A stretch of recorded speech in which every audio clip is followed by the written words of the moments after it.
Hello நண்பா நண்பீஸ்.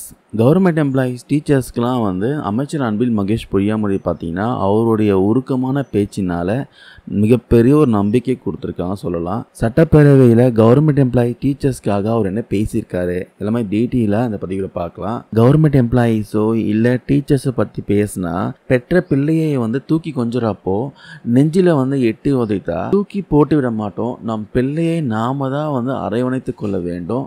பல நேரங்களில் பார்த்தீங்கன்னா அவர்களை விமர்சனம் செய்தாலும் சரி, எங்களுடைய ஆசிரியர்களுக்கும் எங்களுடைய அரசு ஊழியர்களுக்கும் நாங்கள் செய்யாமல் வேறு யார் செய்ய போகிறார்கள்? இந்த நம்பிக்கை தான் இன்றைக்கும் பார்த்தீங்கன்னா அவங்களுக்கு இருக்குன்ட்டு அமைச்சர் அன்பில் மகேஷ் பொய்யாமொழி பேசியிருக்காரு. நம்ம தமிழ்நாடு சட்டப்பேரவையில் ஒவ்வொரு நாளும் பார்த்தீங்கன்னா துறை ரீதியான மானிய கோரிக்கைகள் மீதான விவாதங்கள் நடைபெற்று வருது. அந்த வகையில் பார்த்தீங்கன்னா நேற்று பள்ளி கல்வித்துறை உயர்கல்வித்துறை மானிய கோரிக்கை மீதான விவாதங்கள் நடந்துச்சு. அதில் உறுப்பினர்களின் கேள்விகளுக்கு பதிலளித்த அமைச்சர் அன்பில் மகேஷ் பொய்யாமொழி பார்த்தீங்கன்னா திமுக ஆட்சிக்கு வந்த அப்புறம் தான் அந்த பகுதியினர் ஆசிரியர்களுக்கான வயது வரம்பு இன்க்ரீஸ் பண்ணாங்க. அது மட்டும் இல்லாமல் இந்த 2500 ரூபாய் ஊதிய உயர்வும் இன்க்ரீஸ் பண்ணாங்க. பகுதியினர் ஆசிரியர்கள் பணி நிரந்தரம் செய்யப்படுவார்கள் என திமுக அளித்த வாக்குறுதி பார்த்தீங்கன்னா மறுக்கவில்லை. கண்டிப்பாக நிறைவேற்றுவோம், முதலமைச்சர் ஸ்டாலின் கண்டிப்பாக செய்வார் அப்படின்னு பேசியிருக்காரு. மேலும் கவர்மெண்ட் எம்ப்ளாயீஸ் பற்றி பேசுகிறப்போ அரசு ஊழியர்கள் ஆசிரியர்களை பற்றி சிலர் பார்த்தீங்கன்னா அவங்களுடைய பலம் தெரியாமல் பேசி விடுகிறார்கள்.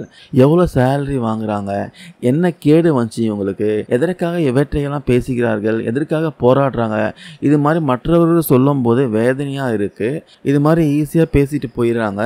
அரசு ஊழியர்கள் ஆசிரியர்கள் தான் ஒரு சமூகத்தினுடைய பலமே. அவங்க தான். அவர்களுக்காக குடும்ப பாதுகாப்பு திட்டத்தை கொண்டு வந்தவர் கலைஞர் தான்.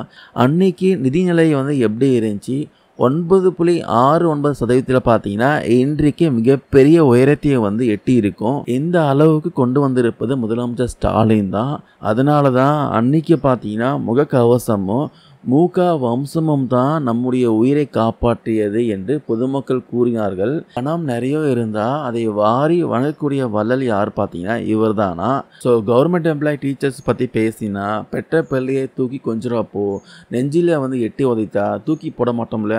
அதே போல் தான் எங்களுடைய பிள்ளையான கவர்மெண்ட் எம்ப்ளாயீஸ் டீச்சர்ஸ்லாம் நாம் தான் அரவணைத்து கொள்ள வேண்டும். பல நேரங்களில் அவர்களை விமர்சனம் செய்தாலும் சரி, எங்களுடைய ஆசிரியர்களுக்கு எங்களுடைய அரசு ஊழியர்களுக்கு நாங்கள் செய்யாமல் வேறு யார் செய்ய போகிறோம் அப்படின்னு மிகப்பெரிய ஒரு நம்பிக்கை கொடுத்துருக்காரு.